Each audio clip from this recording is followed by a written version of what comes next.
Bienvenido a Invex Podcast, el espacio para hablar de finanzas, economía, mercados y soluciones financieras para ti y para tu empresa. Hola, bienvenidos a esta nueva edición de Invex Podcast. Yo soy Montserrat Antón, Portafolio Manager de Capitales en Invex, y en esta ocasión comparto el foro con Arely Villeda, Giselle Mojica y Fernando Rodríguez, especialistas bursátiles en Invex. Hola a todos, soy Arely Villeda, especialista en minería, aeropuertos, petroquímica y conglomerados. Un gusto compartir nuevamente este foro. ¿Qué tal? Me presento. Mi nombre es Giselle Mojica, especialista en alimentos, bebidas y minoristas. Hola, un gusto saludarles. Yo soy Fernando Rodríguez, especialista del sector telecomunicaciones, financiero y empresas cementeras. Pues bueno, hoy nos reunimos para platicar sobre la temporada de reportes corporativos que acaba de terminar en México y enfocándonos principalmente en las empresas que componen el referente LSI, BMV y PC. La realidad es que si vemos un poco las cifras en términos consolidados, no hubo sorpresas relevantes. En términos de ingresos, la sorpresa en el trimestre resultó ligeramente negativa, esta métrica excluyendo las instituciones financieras por las propias diferencias que pueden existir en cómo se llega a la cifra de ingresos en estos grupos, en los bancos. En ese sentido, la sorpresa fue de menos 0.4%. En realidad, pues, podríamos decir que se cumplieron las expectativas en términos generales. Y en términos de rentabilidad, el margen EBITDA estuvo en línea con las expectativas del consenso de Bloomberg al llegar a 22.6%. Como les decía, la verdad es que no hubo sorpresas. Hay también que partir de varios supuestos aquí. Uno es que hemos visto cómo a lo largo del tiempo, conforme se acerca la fecha de reporte, se van modificando estas estimaciones. En cierta forma, el mercado ya incorpora, tanto en sus expectativas como en las cotizaciones de las propias acciones, lo que podrían llegar a reportar las empresas. Sin embargo, creo que vale bastante la pena platicar más a detalle de las distintas empresas y sectores que cubren ustedes, qué fue lo que pasó en el trimestre. Y me gustaría empezar por platicar cuáles fueron las mayores sorpresas en el trimestre. Gracias, Monse. A mí me gustaría empezar destacando el reporte positivo que presentó Genoma Lab al superar las expectativas del consenso de Bloomberg con la mayor sorpresa tanto en ingresos como en el EBITDA, y esto derivado de un aumento en las ventas de todas las divisiones, incluyendo Argentina. También destacaba la empresa el buen desempeño de todas las categorías, con excepción de rastrillos, y en menor medida por el beneficio de la depreciación del peso respecto al dólar. Y para el caso de la rentabilidad en específico, esto se debió por eficiencias en la planta e iniciativas de productividad en toda la compañía. En el caso de materiales, o más bien en términos generales, como lo mencionaba Monse de la muestra, no hubo grandes sorpresas al interior de ella. Sin embargo, del lado positivo, a mí sí me gustaría resaltar la mayor sorpresa en términos de rentabilidad que mostró el sector de materiales. Aquí mencionar que en este sector se incorporan las empresas del sector minero. La mejora que observamos estuvo ligada principalmente a los mayores precios de los metales. En el caso de Grupo México, los resultados además se vieron apoyados por mayores volúmenes vendidos. En el caso de Peñoles, de manera específica, pues el mayor efecto provino de los mejores precios de los metales, que compensaron en su totalidad los menores volúmenes. En este sentido, mencionarles que o poner en contexto el aumento que tuvieron los metales en el trimestre, y observamos, por ejemplo, un avance significativo de 28% en el oro, de 25% en la plata y de 10% en el cobre, por mencionar los más relevantes. Cabe mencionar que en el caso de Peñoles es una empresa completamente expuesta tanto al oro como a la plata, y en el caso de Grupo México, en términos generales, pues del cobre. Oye, y estos pues sin duda tuvieron variaciones muy importantes. Fueron muy notorios los movimientos que tuvieron las propias empresas en términos de sus resultados, pero tal vez aquí ya se esperaba un poco, ¿no? Sobre todo porque ya conocíamos el desempeño que tenían el precio de los metales, como bien acabas de mencionar. Pero a mí me sorprendió también en otros sectores, el sector materiales, que son posiciones que en especial tenemos en nuestra cartera y que creo que sería interesante platicar qué fue lo que pasó aquí, en donde tal vez no había una expectativa tan clara de qué iba a pasar con sus resultados. ¿Qué nos puedes platicar, Fer? Así es, Monse. Justamente me gustaría destacar dentro del sector de materiales, que incluye las cementeras, tanto Cemex como GCC, que aunque los resultados se vieron afectados por efectos climatológicos durante el trimestre, ambas empresas mostraron situaciones diferentes. Por un lado tenemos GCC, que logró un crecimiento del 2.3% anual en su EBITDA y mantiene esta tendencia de expansión de margen EBITDA, algo que se le ha premiado mucho a la empresa en sus reportes previos. A pesar de haber presentado ingresos que disminuyeron 4.3% anualmente por un efecto de los volúmenes, la compañía ya había ajustado su guía anual de volúmenes durante el trimestre pasado, el segundo trimestre de este año, Mientras que Cemex, por otro lado, sí se presentó una reacción negativa en su acción, pues los efectos climatológicos, inundaciones en Europa, también se reflejó el impacto de huelgas de transportistas en Colombia, lo que afectaron los volúmenes de venta, ocasionando que los ingresos de la compañía disminuyeran 3% comparado contra el mismo trimestre del periodo del año pasado. Además, la empresa anunció una reducción en su guía anual en nivel de EBITDA desde un crecimiento de un solo dígito bajo a medio dígito que esperaba a una disminución de un solo dígito. Aparte, esto ya es un gasto extraordinario, pero la empresa reconoció un gasto por $306 millones que contrajo el flujo de efectivo después de mantenimiento 98% anualmente. Es un efecto, la verdad, bastante considerable. Fue un efecto fiscal, de hecho fue una multa que pagaron en Europa por impuestos pendientes a las autoridades. Y creo que existía una expectativa también importante respecto a este segmento o a este sector por justamente otras variables macro, ¿no? La atención que estaba mucho del mercado de qué iba a pasar en términos de infraestructura hacia adelante y cómo estas empresas podrían verse afectadas en un entorno de menor crecimiento. Y creo que aquí también se liga un poco con los reportes ligados al consumo, en donde también había un interés bastante importante de los inversionistas de conocer cómo vendrían las cifras para tener un poco de barómetro de cómo se comporta esta dinámica en momentos en donde se ven presiones, como decía, en el crecimiento. ¿Qué pasó con estas empresas de consumo, Gis? Sabiendo que también al ser empresas multinacionales, no solo incide el consumo local, sino las dinámicas que puedan tener en otras regiones, el crecimiento que puedan tener en otras regiones y también, sobre todo, el efecto de tipo de cambio. Claro, Monse, aquí quisiera destacar las sorpresas positivas que observamos a nivel de ingresos en empresas como Chedraui Coff, con crecimientos superiores a las expectativas del consenso de 11.8% y 10.7% respectivamente, versus 9.2% y 9.6% de los analistas de Bloomberg. En el caso de Chedraui, apoyado por un crecimiento en las ventas mismas tiendas del 4.9% en México, una mayor participación de mercado y por su programa de la TAF. También del efecto positivo que vimos en el tipo de cambio, pues alrededor del 55% de los ingresos están en dólares y por el buen dinamismo de los formatos El Super y Fiesta Mart en Estados Unidos. Aquí me voy a adelantar un poco a hablar de la rentabilidad, pero me parece relevante destacar que Chedraui fue la empresa que dio la sorpresa más negativa a nivel de EBITDA. Y es que en el trimestre se iniciaron las operaciones del nuevo centro de distribución en California. Se dará servicio a los formatos El Super y Smart y Final, lo que llevó a la empresa a registrar mayores costos y gastos de transición. Si excluimos el efecto que acabo de mencionar, el margen EBITDA hubiera registrado una contracción de solo menos 10 puntos base.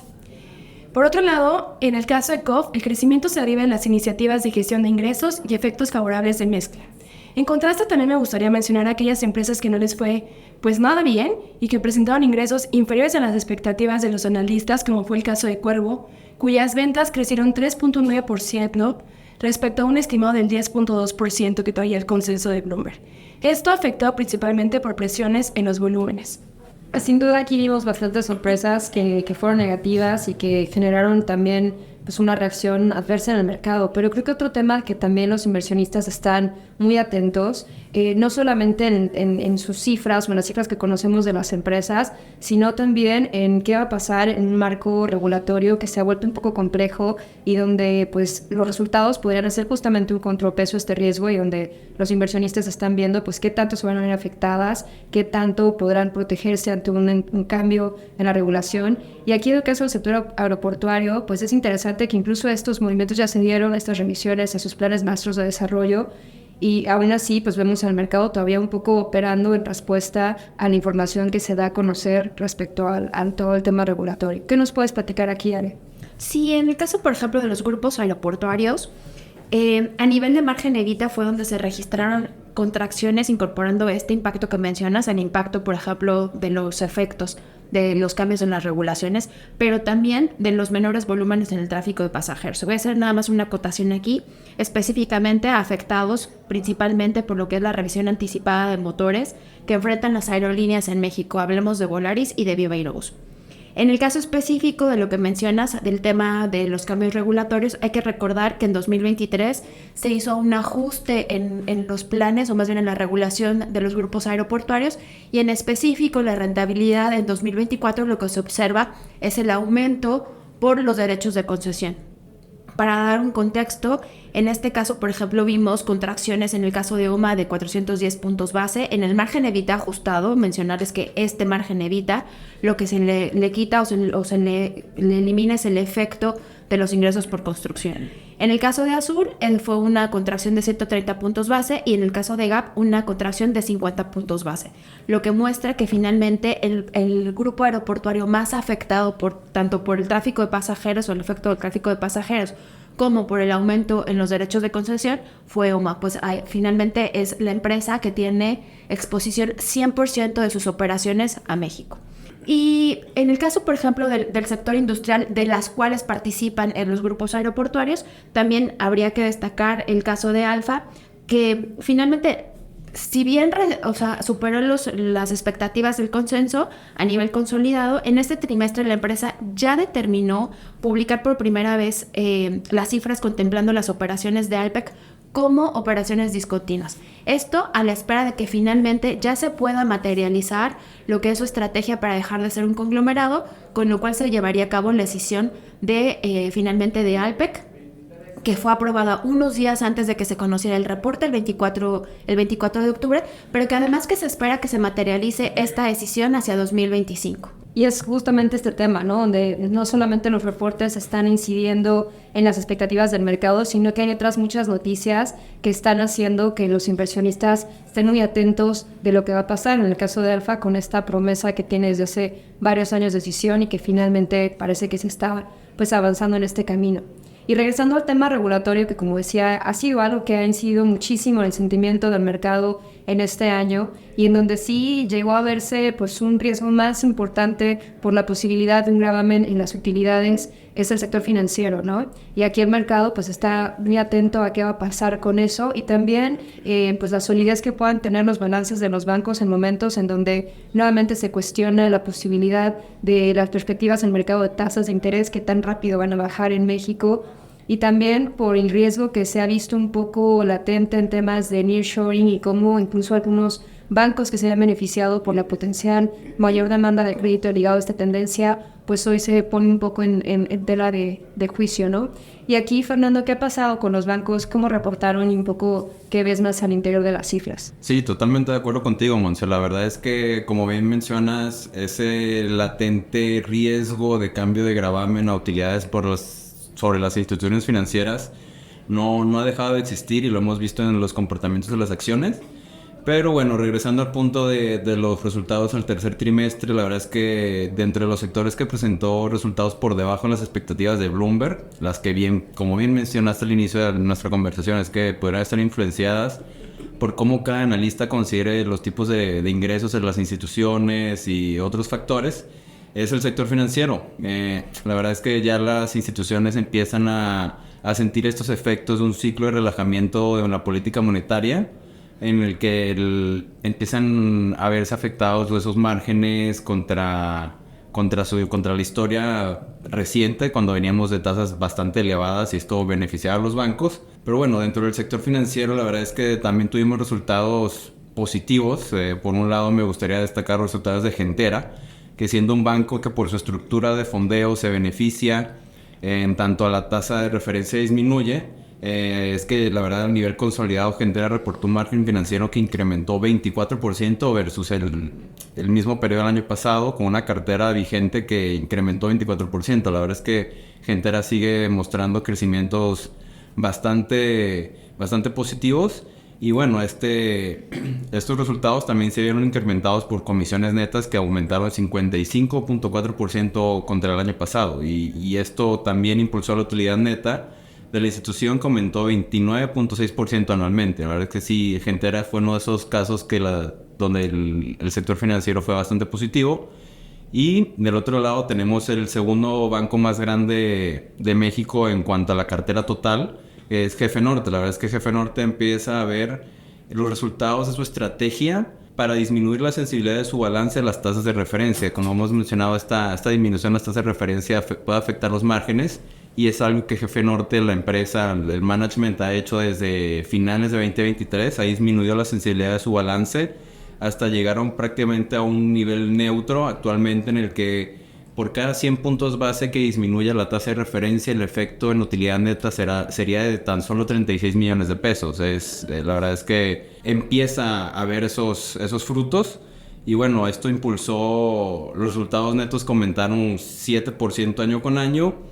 Y bueno, la utilidad también se vio favorecida, un margen financiero que crece 8%, repito, siendo el segundo banco más grande de México, lo que también es bastante notorio. Claro, luego perdemos un poco la noción de la magnitud cuando se dan estas expansiones que pueden parecer no tan importantes, pero si ves el tamaño del banco, pues evidentemente se ve un desempeño mucho mejor, ¿no? Entonces, pues sí, ha sido muy relevante platicar de las cifras. Hemos ido cambiando un poco de sector, de temática. Hablabas yo un poquito hace un momento, Gis, de la parte de la rentabilidad, cuando hablabas del caso de Chedraui. ¿Qué hay de otras empresas que cubres dentro del sector de alimentos y bebidas? ¿Qué nos puedes platicar respecto a la rentabilidad que han tenido estas empresas? Pues tomando en cuenta los reportes, Monse, te platico que más bien me gustaría destacar la sorpresa positiva que observamos principalmente en Gruma, donde el consenso de Bloomberg esperaba una expansión en margen EBITDA de 30 puntos base y la empresa registró una expansión de 130 puntos base. Y pues bueno, esto estuvo favorecido por eficiencias operativas en todas las divisiones donde la empresa tiene presencia, pero pues a pesar de ello el mercado no reconoció de manera favorable el reporte, pues aún está sobre la mesa el dictamen de la COFECE sobre competencia y que esperamos tener información sobre una posible resolución en los siguientes meses. Y lo mismo pasa con Walmex, donde esperábamos una resolución en el mes de octubre, pero al parecer tendremos que esperar un poco más para saber cuál va a ser la conclusión. Y también, aprovechando el tema de la rentabilidad, quisiera hablar del sector de telecomunicaciones, que está integrado dentro del IPC prácticamente por América Móvil, Megacable y Televisa, donde volvemos a ver ese efecto que mencionaba Montse sobre el tamaño de las empresas. Fueron los resultados de América Móvil, que es una de las compañías más grandes de telecomunicaciones a nivel mundial, que por así decirlo rescató los números del sector completo cuando presentó unos ingresos que aumentaron 9.6% año con año y generó una sorpresa positiva del 4.1%, donde volvemos al punto que cuando estas empresas de este tamaño lo hace un poco más considerable, ¿no? Y en EBITDA también presentó un crecimiento de casi 12% contra 9% que anticipaba el consenso de los analistas de Bloomberg. Bueno, y los resultados estos durante el trimestre vimos que estuvieron impulsados por sus regiones, por dos de sus regiones más relevantes, que fueron México y Brasil. Mientras que Megacable, una empresa prácticamente local, un poco más pequeña, aunque continúa avanzando en su estrategia de expansión y mantiene una tendencia positiva, bastante positiva diría yo, en la captura de nuevos suscriptores en sus negocios más rentables, pues mostró esa poca habilidad de impulsar su rentabilidad y de generar nuevos ingresos con sus suscriptores actuales. Pues con una EBITDA que aumentó 8% por debajo de las expectativas del consenso, que esperaba cerca de 10, pues esperaba 9.4, significando una sorpresa negativa de 1.1% contra el consenso y un margen que se contrajo 58 puntos base anualmente. Bueno, y la verdad es que terminando con el sector de telecomunicaciones, no quisiera acabar sin mencionar lo anunciado por Televisa al momento, de hecho, no fue antes, fue al momento de presentar sus resultados, los que a nivel de ingresos mostraron una sorpresa negativa de 3% contra lo esperado, y dado que los ingresos cayeron 6.4% y una EBITDA que se mantuvo prácticamente en línea con el consenso, y me refiero a la solicitud de licencia por parte del presidente del Consejo, Emilio Azcárraga, que fue aprobado por el Consejo, mientras el Departamento de Justicia concluye su investigación sobre posibles sobornos relacionados con la transmisión de los mundiales del fútbol de la FIFA, los que la compañía todavía tiene los derechos para las próximas 2 contiendas, justamente. Aquí también en contraste a mí me gustaría resaltar aquellas sorpresas negativas. Una de ellas, Orbia, con un reporte que no alcanzó las estimaciones ni en ingresos ni en rentabilidad, y que además esto es en un contexto donde la compañía enfrenta un entorno retador y que ha dejado claro con el ajuste a la baja en su guía para lo que resta del año.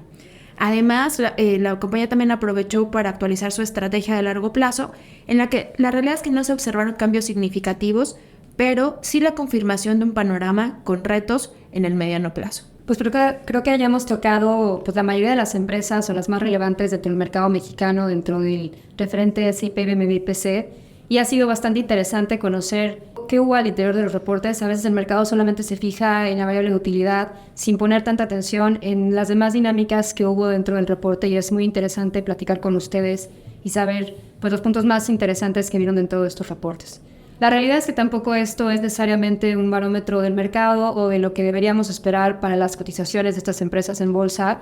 Normalmente el mercado no reacciona mucho a la temporada de reportes corporativos en México. Influye que las expectativas se empiezan a ajustar previo a que se dan a conocer las cifras. Entonces el mercado, como les decía al inicio de esta grabación, pues ya va descontando un poco qué es lo que podría pasar. Y sobre todo en esta ocasión en donde, como bien comentaron, las cifras en términos generales no dieron grandes sorpresas y en donde pues hay un escenario muy cargado de riesgos y otras variables que están incidiendo mucho más en el apetito por la renta variable local. Así vimos que durante octubre pues la bolsa en México perdió 3.5% a pesar de esta dinámica en los reportes, en donde también vimos algunas emisoras en particular que justamente acaban de mencionar que sí tuvieron mucha más volatilidad. GCC con un rendimiento cercano a 4.3%, LAB con un rendimiento cercano a 3.4%, y por otro lado una toma de utilidades en empresas como COF que llegó a caer 5%, UOMA que perdió 5%, mientras el mercado incorporaba justamente esta contracción de márgenes que ya nos mencionaba Ara hace un momento. Entonces, bueno, habrá que ver qué más definiciones hay hacia adelante respecto a las variables que más están importando al mercado hoy por hoy, pero también cómo van cambiando las expectativas en torno a los resultados que puedan tener estas empresas en los próximos trimestres. Muchas gracias por esta conversación. Gracias a ti. Gracias. Muchas gracias por escucharnos. Síguenos en nuestras redes LinkedIn y X, @Invex. Conoce más en nuestro blog tusociofinanciero.com y en nuestro sitio web invex.com.